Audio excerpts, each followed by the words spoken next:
Get out of here. You're out of your league with that low education. Don't you get it? There's no way someone as incompetent as you should be at such a prestigious party.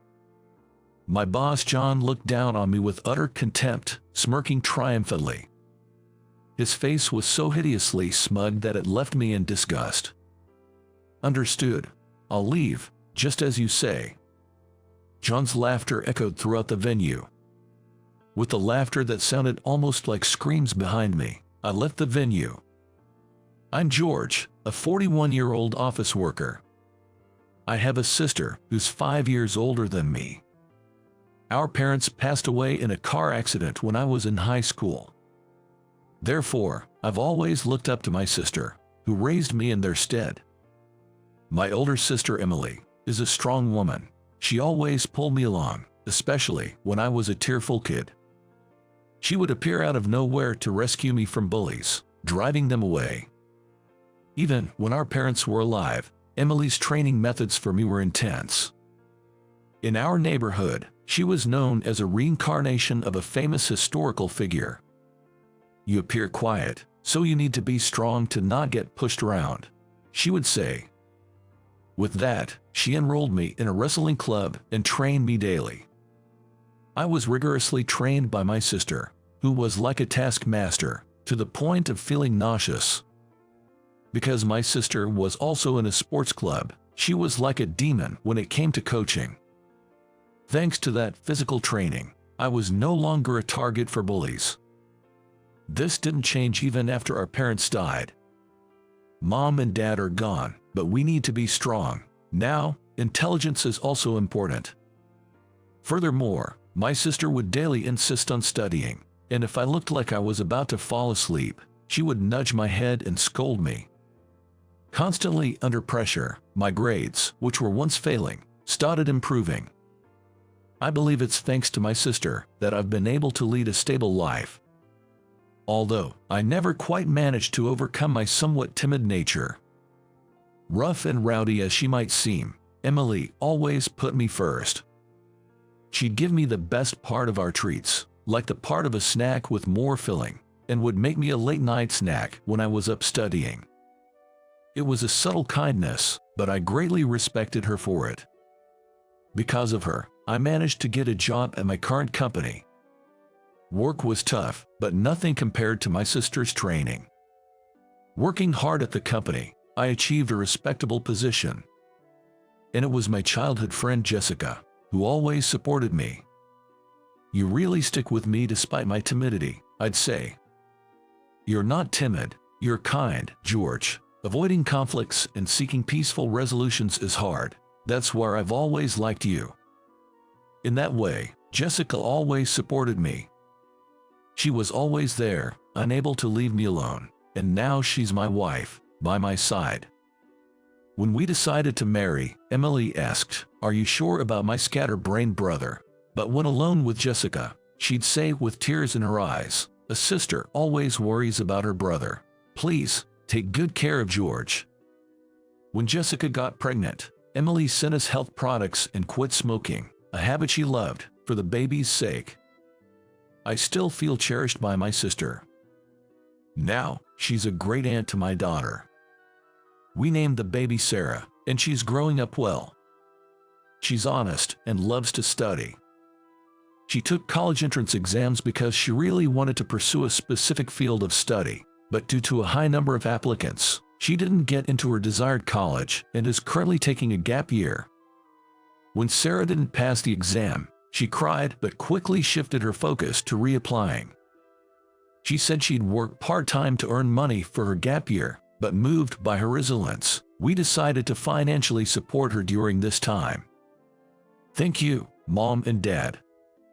Sarah said with tears, grateful as she dedicated herself to studying. We occasionally have her join in on family events at work, hoping it helps relieve her stress. Don't overdo it, you'll wear yourself out. I'll be fine, Dad. A few hours after such conversations, I smile with my wife, Jessica, as we cover a studying Sarah with a blanket. I've built such a happy family, and am satisfied with my life. The company I work for is a great place. George, thank you. Your clear instructions make our work easier, my colleagues say. It's nice to hear that. There's a friendly atmosphere in the office, with everyone helping and supporting each other. Whenever I had free time, I actively offered my help around. I found joy in helping my juniors grow. Hey, you incompetent, think you're in a position to talk like that? John's arrival instantly sours the previously comforting environment. John was headhunted from his previous company and became our boss. He's particularly fixated on academic credentials. Being about 10 years younger than me and already in a position of authority, his pride seems immense. Everyone listening to this lowly educated man will only make you dumber. You know, I graduated from an elite university. John seemed quite proud of his educational background, bringing it up at every opportunity. He would go on and on about how hard he worked for his exams and the wonderful lectures he attended in college, stories from over 10 years ago. He even asks each junior about their educational background. Hey, where did you go to college? He would interrogate the juniors about their educational background and alma maters, and if he found his to be superior, he would snicker condescendingly. If he considered theirs to be slightly prestigious, he would become irritated and even inquire about their high schools. What a waste, coming from such a good high school and ending up like this. Your parents must be so disappointed. He seems unable to rest without belittling something. I've always felt that actual work performance is more important than educational background. If he has time to brag about his education and mock others, he should focus on improving his work performance. After boasting, he'd just play on his phone, which was exasperating. However, since I'm his main target, I knew he wouldn't consider my opinions. Hey, which university did you attend? Tired of his pestering, I tried to evade the question, but he persisted. Harvard University, Yale University, no. Some other national or private university, no. Could it be, you're a vocational school graduate? His attitude was increasingly irksome. No. Can you please focus on work instead? Just as I was about to continue, John burst out laughing. So, you're a high school graduate. No wonder you can say it out loud. High school graduates aren't really decent people, are they? John burst into a fit of laughter, calling it a masterpiece. After labeling me a high school graduate, he ridiculed me fully. Even with his previously haughty attitude, he used to call me by my name. Hey, incompetent. After that conversation, he started referring to me as incompetent. Well, that was still bearable. Since the persistent annoyance towards the juniors was now focused on me, I thought it was better for me to take it quietly to protect them. But then it started affecting the work. Hey, incompetent. Take care of this task. Isn't this your assignment, John? And isn't the deadline tomorrow? An almost untouched project with a looming deadline was passed on to me. Despite always being on his computer, I wondered what he had actually been doing. You're incompetent, so having this much work should light a fire under you, right? Wait, this means overtime. Of course, it's overtime. Consider this a drill, a growth opportunity. Be grateful to a senior who's giving you a chance. With that, John left early for a night out, leaving the task to me. It was a crucial project from a client whose trust was vital. If not completed by the deadline, it would harm our company's reputation. But the workload was too much for one person. There's no need for such harsh words. Don't worry, George, we'll help you. Don't worry, I live alone. It's fine if I stay up all night. At that time, my juniors, having overheard the conversation, offered their help. I was truly grateful. I informed my wife, Jessica, that I'd be pulling an all-nighter, and somehow we managed to finish the project. I felt sorry for my juniors, all of them sporting dark circles under their eyes. That's when John showed up, not to appreciate our efforts but to yell at us. Hey, what are you doing with those foolish faces? You finished the work, right? I was too tired to be angry, and all the credit for our hard work was taken by John. Naturally, the atmosphere in the department turned tense and uncomfortable. Feeling helpless, I let out a sigh. No matter how hard I worked, only John received praise from the clients. It seemed my exhaustion was also reaching my wife. Are you okay? You've been looking pale lately. Do I look that way? Yes, you didn't come home last night, and Sarah was feeling lonely. I see. Something's bothering you. Would you like to talk about it? Weary, I ended up venting to Jessica. Actually, there's this troublesome guy who's become our boss. He's been piling work on me, but thanks to the juniors, we managed. That sounds tough. Tell me more about it. I took advantage of Jessica's kindness and talked more about John. How dare he? That's unacceptable. Jessica was angry on my behalf. I found solace in her. From time to time, I would vent to her about the days of being bullied by John. But considering my juniors, I knew I had to do something soon. The day my patience ran out finally came. John nudged me with his elbow and started talking to me. Hey, incompetent. You have a daughter, right? A daughter? Don't play dumb. It's about your daughter who's taking a gap year. How does he know about my daughter? I remembered that he probably saw her at the company-wide barbecue we had. Despite a bad feeling, I asked John. What about my daughter? That girl, failing to get into college, is just as incompetent as you. So, what about it? Humph, well, she's not bad looking. Consider yourself lucky. I'll take her as my wife. She can do household chores and cleaning, right? What?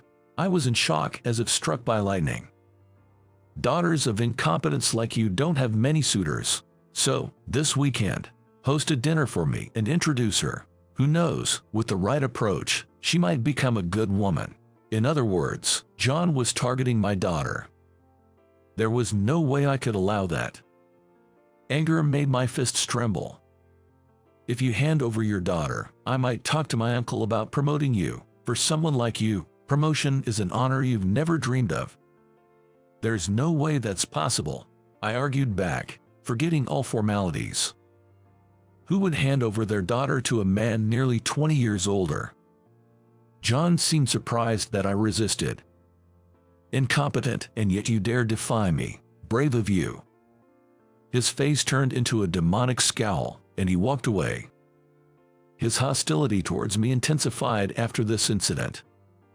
Jessica, more worried about my increasing workload and worsening complexion, tried to get me to talk, but I couldn't.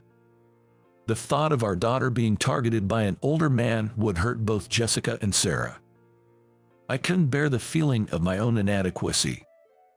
George, join me for a drink. It's been a while. Emily, one day at work, my sister called out to me. My sister and I worked at the same company.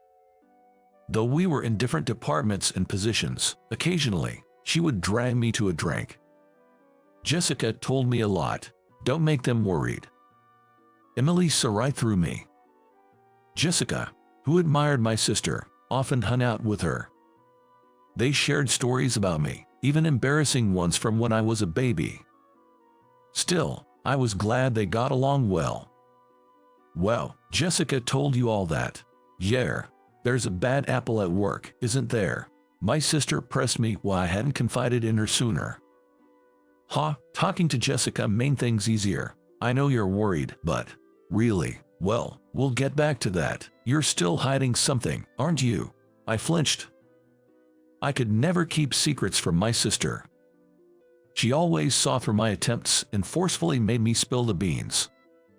But this time was different. I couldn't bring myself to speak about John targeting my daughter. As I hesitated, my sister put me in a headlock. Despite her age, she's still as strong as ever. Ouch, ouch, let go. Just talk, will you? You always overthink and make things more complicated. Speak up now or it'll get worse. I gave in and told her about Sarah being targeted. Is that so? Well, all right. Leave it to me. My sister had a look on her face I had never seen before, truly fitting for a demon. Rumor has it that John is a notorious playboy in the nightlife scene. How could I ever give my precious daughter to such a vile man? I reaffirmed my resolve to stand against him. Hey! What is it? You know, you can still change your mind. John approached me again, smirking meaningfully.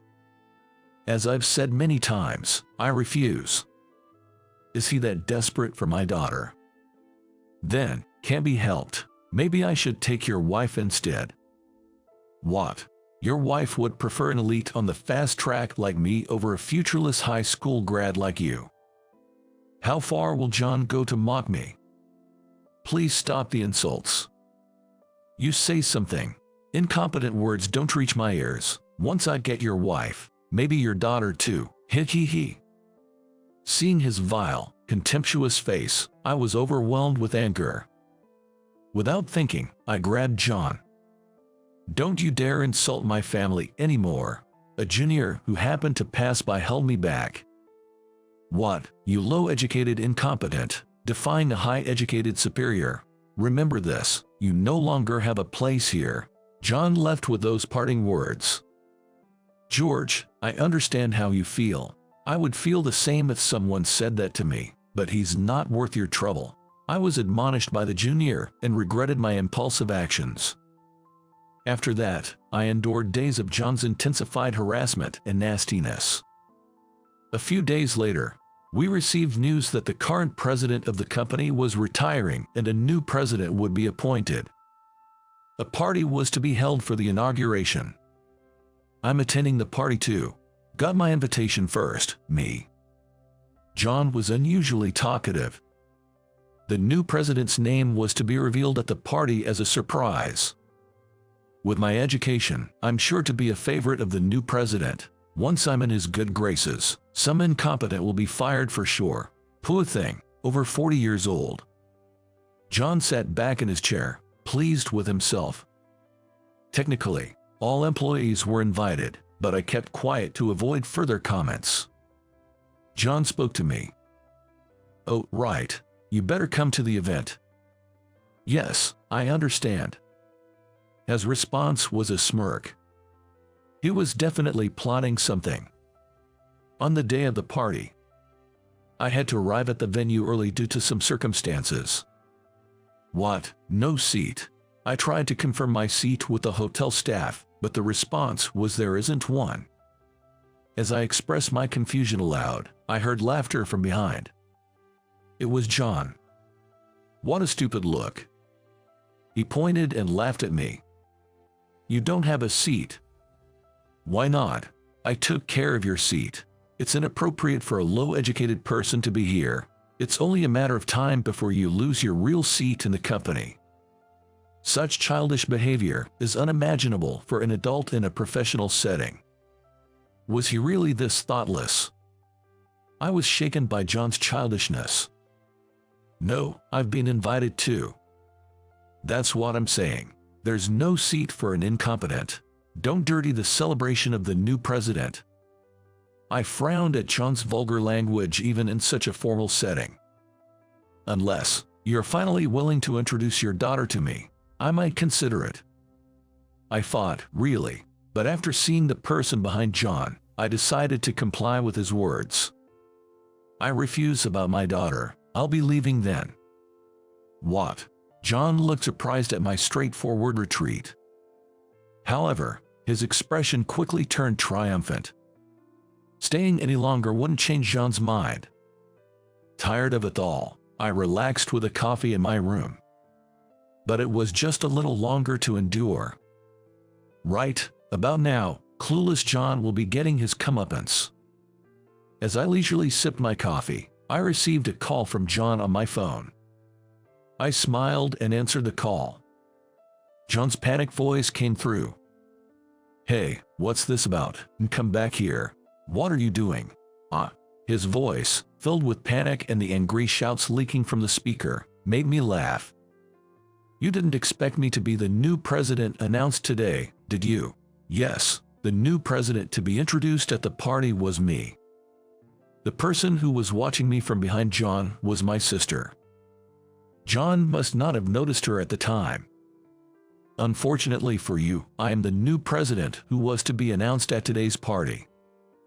Actually, the company was founded jointly by my sister and her husband. My sister, having studied business management with a college friend who is now her husband, teamed up to start the business. The company grew rapidly under my assertive sister and my brother-in-law, who was a genius at administrative work. After the company was on track, my sister supported him from behind the scenes. He was always kind to me, and I aspired to be like him. My sister always laughs it off when talking to me, but I can tell by looking into her eyes. She is truly in love with her husband. Admiring my sibling couple, I wanted to help and join the company. No special treatment because we're family. My sister didn't favor me, so I had to join purely on my own merits. I didn't want to be promoted easily because I was family, so I asked not to be put in a position. That's why only a few trusted people in the company knew I was the president couple's brother. Then one day, my brother-in-law was diagnosed with a serious illness. His surgery was necessary, but unfortunately, his physical strength was waning in his 50s. Unable to fully function as president, he decided it was unfair to the employees to continue. So, he stepped back to become chairman, and a replacement was needed. I was the one chosen for the position of the new president. You're taking over for my husband. I remember spitting out my drink when my sister suddenly told me this during a drinking session. Wait, hold on, there must be someone more capable in the company. With my husband's condition and my upcoming business, I need someone I can trust to kick into gear. Though she put it roughly, I knew she recognized my abilities. I chuckled at her transparent attempt to hide her feelings and scratched my head. I'm no match for my sister, am I? With Sarah involved, I had to put in a nail before anything bad happened. That's why my appointment as the new president was decided. My brother-in-law felt the same as my sister, humbly suggesting that if they were to entrust the company they started together to someone, it had to be me. Ever since we first met, I felt you had a similar aura to me. You may hold a lower position, but you have real talent. Please, take this on. Unable to refuse under such circumstances, I resolved to become the new president. This was communicated only to the executives, and those who didn't know I was their brother were surprised. But, having been informed by my sister and brother-in-law, they accepted my new role as president. However, John had no way of knowing this. Even if I told him the truth, he would have dismissed it as a lie, so I didn't think it mattered much. This party was meant to officially announce me, a family member of the former president, as the new president, and to celebrate the full recovery of my brother-in-law. But since the new president was turned away, the plan was disrupted, and instead, it became a place to denounce John.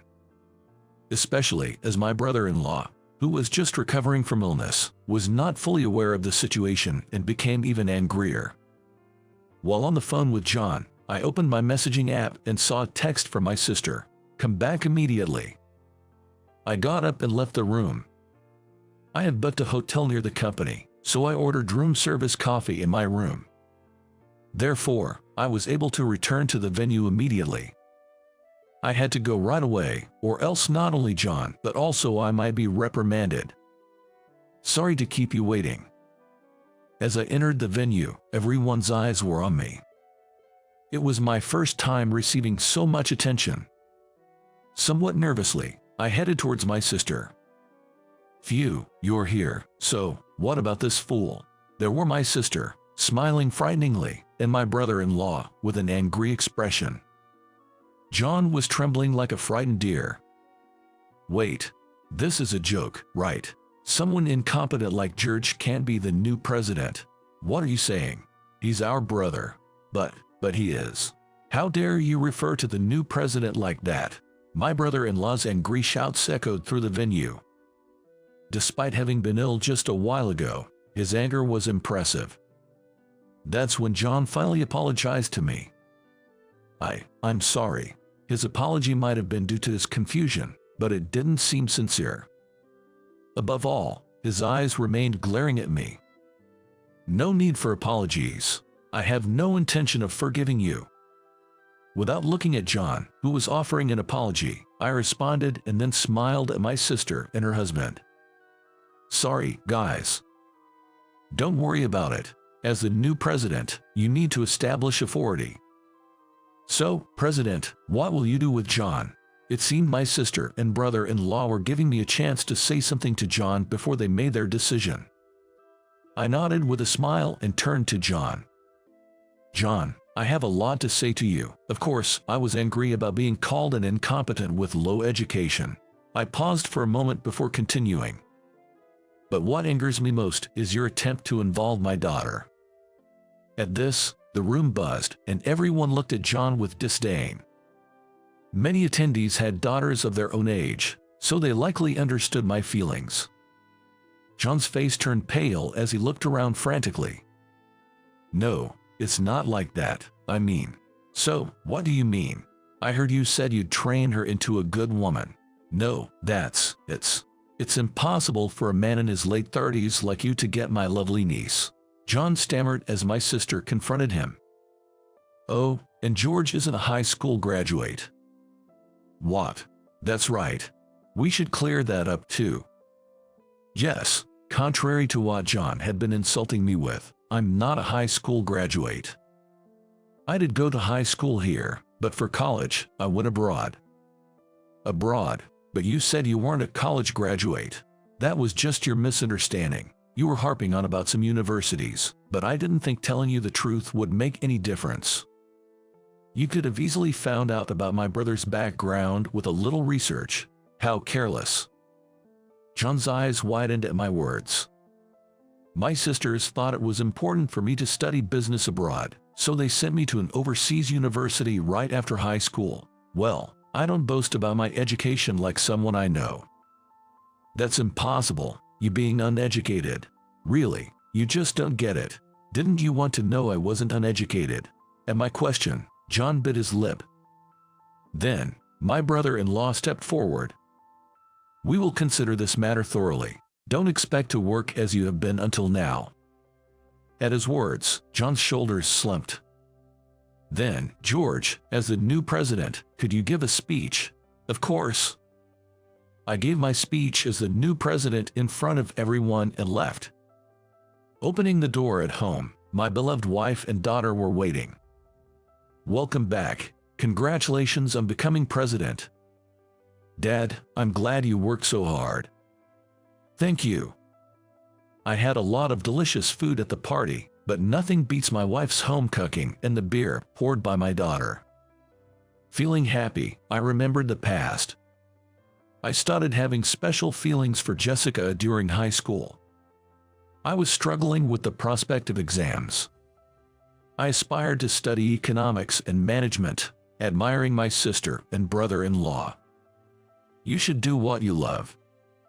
My sister always told me, but I was determined in my decision. However, feeling burdened when my brother-in-law and sister offered to pay for my education abroad, I felt like I was relying too much on them. That's why I thought I should work and save money before going abroad, so I discussed it with Jessica. I'm always too dependent, aren't I? Not at all, you're amazing. But always relying on my sister and brother-in-law. Then Jessica took my hands and looked straight into my eyes. That's not true. Going abroad will give you the chance to acquire skills different from your sister and brother-in-law. Don't be modest. I wish I could protect my sister someday. Don't worry. First, let's meet the expectations of your sister and brother-in-law. Jessica was the one who comforted and supported me when I felt hesitant and unsure. She always gave me kind words, and gradually, she became a very special person to me. Encouraged by Jessica and my siblings, I decided to go to a university abroad. But going abroad meant making her wait. When I told her to find her own happiness, she slapped me. Idiot. Do I look like that kind of woman to you? I'll wait for you until you come back, and don't you dare cheat. She stayed in touch, supporting me during I was in abroad. The university abroad was totally different from the universities here. I pulled many all-nighters and struggled to gain skills abroad before returning home.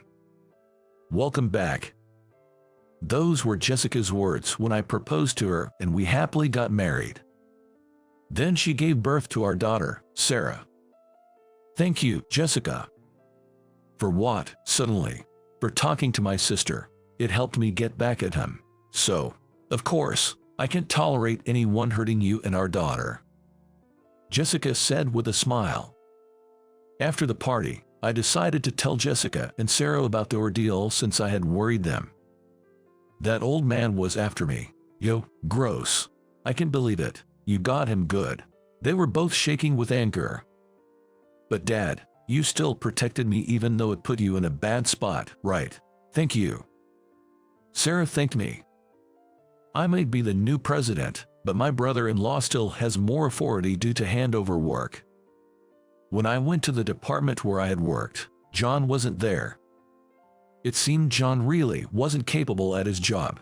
Looking at his computer, there were only signs of him surfing the internet.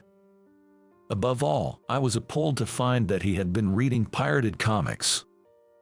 I was shocked at his lack of morals. Ironically, this led to the implementation of stricter security software, which might be something to be thankful for. I decided to ask my brother-in-law about John's situation. John was originally in another company but got himself into trouble by pushing work onto subordinates, stealing credit, and causing problems with women. He had an affair with a co-worker, which was discovered by her husband, leading to a scandal and his inability to stay at his previous company. He left under the guise of voluntary resignation and applied to our company's mid-career recruitment program.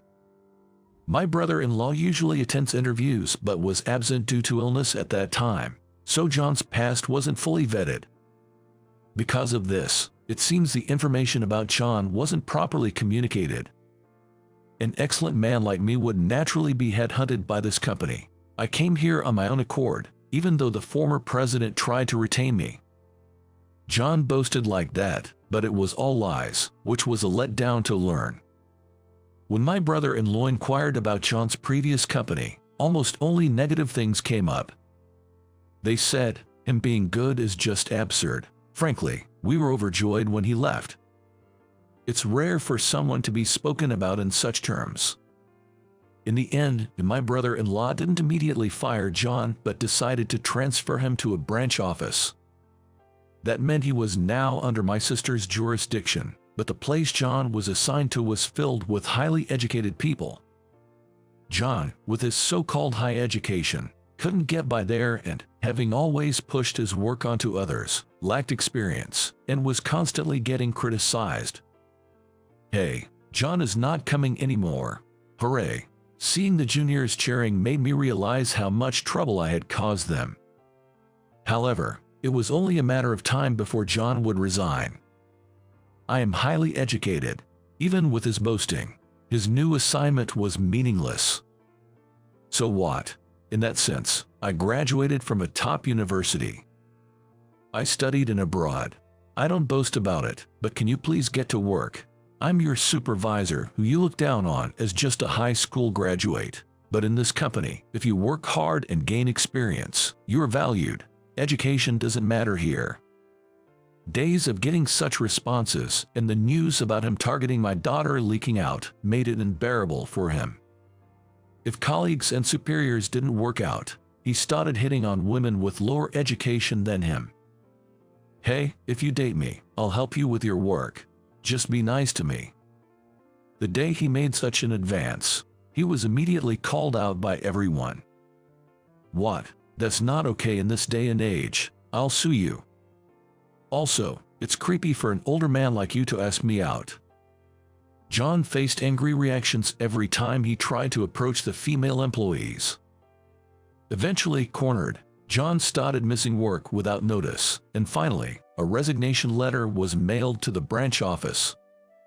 He couldn't endure it anymore. His previous ways didn't work, and being ignored and logically defeated was too much for him. Putting someone who only boasts about their education in a place full of highly educated people is the best. They self-destruct on their own. My sister's strategy was impressive. That's how John was successfully ousted from the company. A few months later, during a family dinner, we were walking home when I saw a man with greasy, unkempt hair and shabby clothes. His eyes were bloodshot, and I almost looked away, but then I noticed he was muttering something. "It's all your fault. Because of you all." Wondering what he meant, my sister suddenly exclaimed, "Ah, John." Yes, it was John. I didn't recognize him at first because his appearance had completely changed, but it was John. He must have had a tough time since leaving the job. He had aged so much that he looked more like an old man than me. Feeling an ominous premonition from his clearly unwell state, he suddenly shouted, "It's all because of you. You ruined my life." Then he lunged at my sister, who was leading the way. Instinctively, I stepped forward, grabbed John's arm, and threw him over my shoulder with a classic wrestling move.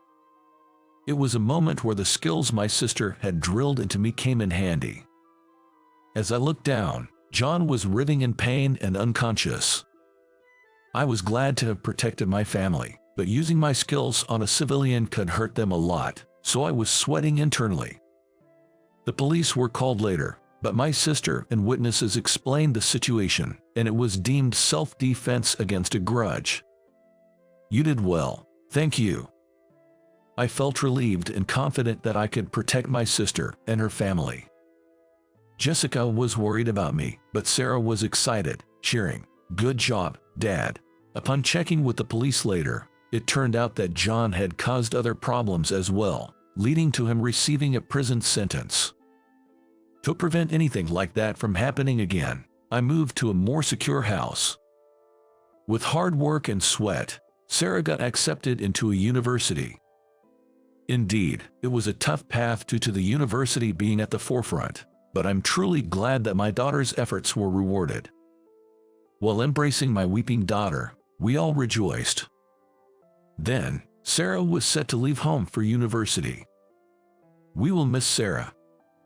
Yes, but it's a joyous beginning for her. Let's wholeheartedly celebrate.